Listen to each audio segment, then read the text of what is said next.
तो कहानी के शुरुआत में हमें गुलीबर नाम का एक बंदा दिखाया जाता है जो कि शर्मिला, डरपोक और आलसी है और उसे डेली सुबह 7 बजे उठकर ऑफिस जाना पड़ता है क्योंकि गुलीबर न्यूयॉर्क शहर में एक न्यूज़पेपर कंपनी में काम करता है।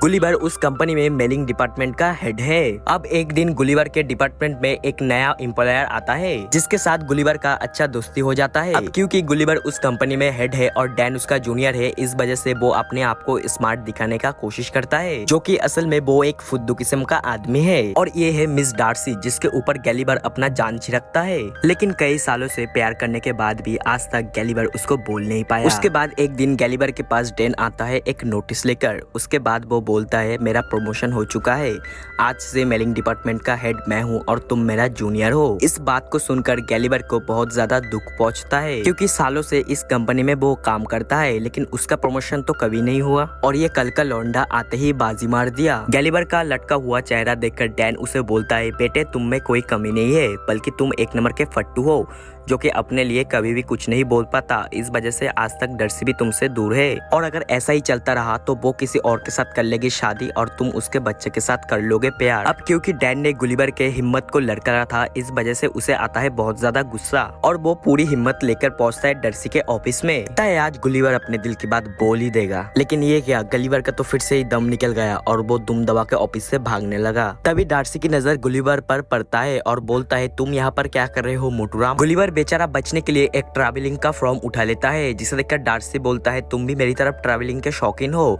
इसलिए डार्सी उसे एक ट्रैवलिंग के ऊपर आर्टिकल लिखने के लिए रिक्वेस्ट करता है और डार्सी को इम्प्रेस करने के लिए वो मान जाता है। गुलीबर बेचारा जो कभी न्यूयॉर्क के बाहर नहीं गया वो कैसे इस पर आर्टिकल लिख पाएगा, लेकिन डार्सी को इम्प्रेस करने के लिए गुलीबर आर्टिकल लिखने की बहुत ज्यादा ट्राई करता है पर उससे नहीं होता। लेकिन तभी मोटूराम के दिमाग में एक आइडिया आता है और वो इंटरनेट के मदद से कॉपी पेस्ट मार देता है। अब अगले ही दिन मोटूराम अपने कॉपी पेस्ट हुए आर्टिकल को डार्सी को दिखाता है, जिसे देखकर डार्सी बहुत ही ज्यादा इम्प्रेस हो जाता है। डार्सी गैलीबर को बोलता है तुम इतने दिन कहाँ छुपे थे छुपे रुस्तम। उसके बाद डार्सी मोटूराम को एक और आर्टिकल लिखने के लिए बोलता है जो कि वो खुद लिखने वाली थी, जिसके ऊपर वो बर्मुडा आइलैंड जाकर वहाँ पर रिसर्च करके एक आर्टिकल लिखने वाला है। लेकिन अब वो इस काम को मोटूराम को सौंपता है और मोटूराम भी डार्सी को इम्प्रेस करने के लिए तभी हाँ बोल देता है। उसके अगली सुबह गैलीबर बर्मुडा चला जाता है जहाँ पर एक बोट उसके लिए वेट कर रहा था। फिर बोट में बैठकर वो आगे बढ़ता है और रास्ते में चलते चलते वो कई कैनों का बोतल खाली कर देता है और एक रोबोट बनाने की बुक पढ़ता है, जिसे पढ़ते पढ़ते उसे नींद आ जाता है।